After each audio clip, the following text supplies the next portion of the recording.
নমস্কার বন্ধুরা, আপনাদের সবাইকে স্বাগত জানিয়ে আজকের ব্লগটা আমি শুরু করছি। আজকের ব্লগটায় পুরোটাতেই থাকবে আমি কোথা থেকে বিশ্বকর্মা ঠাকুর অর্ডার দিয়েছি, কিভাবে তাকে সাজিয়েছি, এইসবের ওপর। আপনারা অনেকেই আমার থেকে জানতে চেয়েছেন আমি বিশ্বকর্মা ঠাকুর কোথা থেকে এনেছি। আজকের ব্লগে আমি যতটা পারবো সব প্রশ্নেরই উত্তর দেওয়ার চেষ্টা করব। আমি বিশ্বকর্মা ঠাকুরের বায়না দিতে গেছিলাম কৌশী অমাবস্যার ঠিক আগে। তার ধারে কাছেই ছিল গণেশ চতুর্থীও, তাই কুমারটুলি জুড়ে কালী প্রতিমা আর গণেশ প্রতিমা দুটোই আমি দেখেছি। যাই হোক, আমার ঠাকুর আমি যখন বায়না দিতে গেছিলাম তখন দেখি অলরেডি 1 মেটে হয়ে গেছে। আমার বলাই থাকে যে কিরকম ঠাকুর হবে, তাই তারা আমার হিসাব মতনই মূর্তি বানিয়ে রাখে। আমার বরাবরই একটু ব্যতিক্রমী ঠাকুর পছন্দ, যে যার মধ্যে আমার নিজস্বতার ছোঁয়া থাকবে।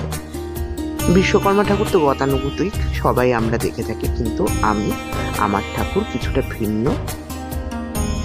ডিজাইন করার চেষ্টা করি। তো যাই হোক, এবছর আমার এক ভাতৃতুল্য বন্ধু ওই একই রকম ঠাকুর অর্ডার দিয়েছিল, তাই একসাথে দুটো ঠাকুরই তৈরি হয়েছিল। প্রতিমার 1 মেটে অবস্থা, তারপর 2 মেটে আর রঙের প্রাথমিক কাজের ছোট ছোট ভিডিও করে আমি আপনাদের জন্য তুলে রেখেছিলাম, সেটা এই ভিডিওতে দিয়ে দিয়েছি। তারপর যেদিন ঠাকুর আনতে গেছিলাম সেই দিনকে গিয়ে দেখি বিশ্বকর্মা পুজোর সম্ভবত 2 দিন আগে, তখন জোর কদমে কুমারটুলিতে প্রস্তুতি চলছে। ঠাকুর মোটামুটি সব ঘরেই রং হচ্ছে, আর এই একটা নতুন ঘর খুলেছে এবারে দেখলাম, ভালোই মূর্তি রেখেছে জানেন তো বন্ধুরা। আর এই যে স্বর্গীয় গোলাপালের ঘরে মূর্তি তৈরির কাজ চলছে, ছাঁচের ছোট্ট ছোট্ট বিশ্বকর্মা ঠাকুর পাওয়া যাচ্ছে, বেশ সুন্দর দেখতে। কিন্তু এইসব ঠাকুর দেখতে দেখতে দেখলাম পাশে দুর্গা ঠাকুরেরও কাজ চলছে, সামনেই শারদীয়া দুর্গোৎসব, তাই কুমারটুলির শিল্পীদের তো ব্যস্ততার শেষ নেই। তারা রাত জেগে দিন জেগে একভাবে কাজ করে চলেছে। আর এই রাখালপালের ঘরে গিয়ে দেখলাম প্রকাণ্ড বিশ্বকর্মা, তখনও মাটির কাজ চলছে। কিন্তু 2 দিনের মধ্যেই ঠাকুর কেনারা তৈরি করে ফেলবেন, এইটাই কুমারটুলির শিল্পীদের আশ্চর্য ব্যাপার। তাদের হাতের অসাধারণ শিল্প নৈপুণ্যতার গুণে তারা মূর্তিকে এভাবেই সৃষ্টি করে চলেছে। আমি যে ঘর থেকে ঠাকুর নিই সেই ঘরের শিল্পীর নাম হলো মুরারি পাল। তার ঘর থেকে আমি ঠাকুর নিই। এই যে যিনি চোখ আঁকছেন তিনি হলেন দেবুদা। এই দেবুদা, সন্ন্যাসীদা এরা প্রত্যেকেই তাদের অক্লান্ত পরিশ্রমে দেব প্রতিমায় প্রাণদান করে চলেছে তাদের হাতের অসাধারণ শিল্পকলার মাধ্যমে। দেখুন কি সুন্দর লাগছে মূর্তিগুলো।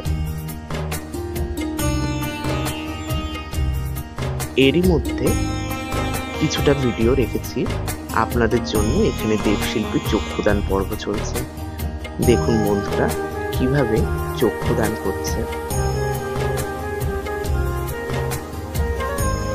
শিল্পী কি সুন্দর একাগ্র চিত্তে নিজের শিল্প নৈপুণ্যতার গুণে ঠাকুর সৃষ্টি করে, দেখে অবাক লাগে। এই কুমারটুলিতে এলে এই ঘটনার সাক্ষী আমরা সর্বক্ষণ হতে পারি।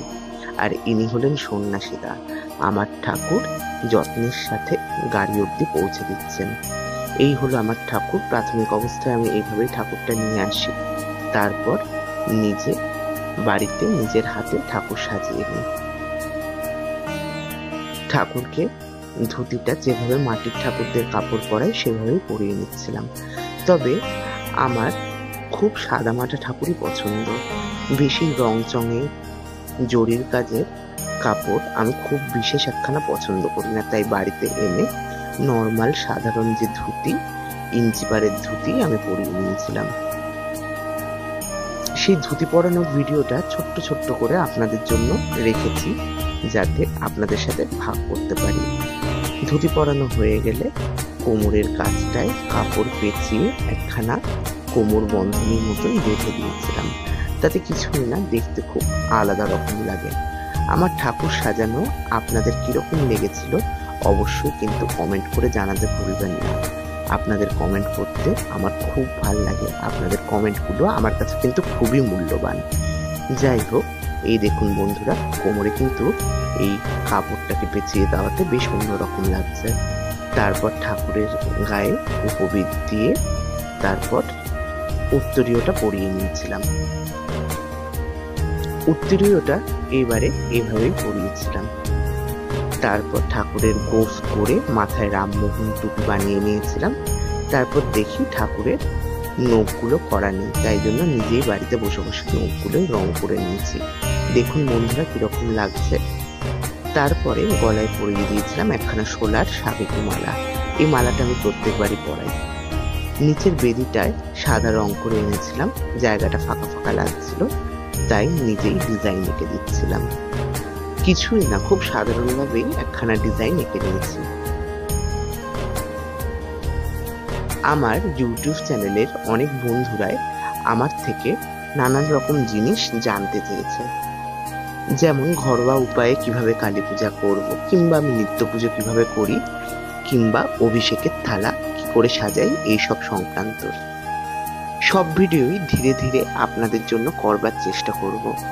আসলে একখানা অন্য প্রফেশনের সাথে যুক্ত, তো সেইখানের কাজ সামলে তারপরে যেটুকু সময় পাই সেইটুকু সময়ের মধ্যে দেবতার পুজো করে তারপরে সেই স্মৃতিগুলোই টুকরো টুকরো ভাবে ভিডিও আকারে তুলে রাখি আপনাদের সাথে ভাগ করে নেব বলে।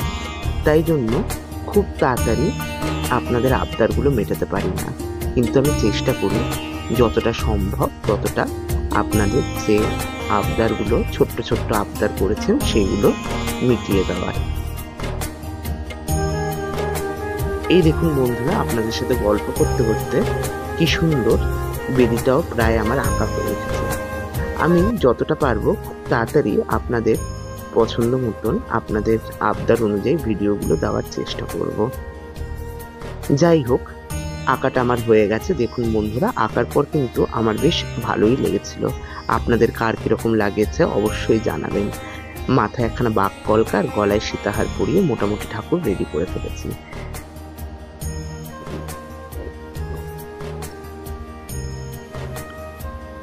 এই বিশ্বকর্মা পুজোটা কিন্তু আমাদের বাড়িতে নয়, কারখানায় হয়। এই জায়গাটায় বিশ্বকর্মা পুজোটা হয়ে থাকে। ঠাকুর নিয়ে ঠিক তার আগের দিন রাত্রেবেলা সবাই মিলে চলে গেছিল কারখানায়। জায়গাটা কিছুই সাজানো হয়েছিল না, তাই কারখানায় যেসব কারিগররা রয়েছেন তারা নিজের উদ্যোগে জায়গাটা সাজাতে শুরু করলো। পেছনে পর্দা টাঙানো, ঠাকুরের পেছনে এই চালচিত্রটা বানানো, আমি দেখিয়ে দিয়েছি যদিও, তবুও তারাই কিন্তু পুরোটা বানিয়ে নিয়েছে। তারপর দুদিকে চাঁদমালা টাঙিয়ে, মাথার উপর চাঁদোয়া টাঙিয়ে ঠাকুরের জায়গাটা সুন্দরভাবে তারা সাজিয়ে নিয়েছিল। তারপর সবাই মিলে হাতে হাতে পুরো পুজোর জোগাড়ের কিছুটা করে রেখেছিলাম, যাতে পরের দিন পুজো করতে সুবিধা হয়। পুজোর ভিডিও তো আপনারা অবশ্যই দেখেছেন। খুব শিগগিরই পুজোর দিন কি কি করেছি তার উপর একখানে ছোট্ট ভিডিও আপনাদের সাথে শেয়ার করব। দেখুন বন্ধুরা কিরকম লাগছে সমগ্র জায়গাটা। পুজোটা কারখানা হয়, কিন্তু কারখানাতেও যতটা বাড়ির ছোঁয়া দেওয়া যায় ততটাই আমরা চেষ্টা করে থাকি। যাই হোক, আজকের ভিডিওটা এখানেই শেষ করছি। পরের ভিডিওতে খুব তাড়াতাড়ি আপনাদের সাথে দেখা হবে। ভালো থাকবেন কিন্তু।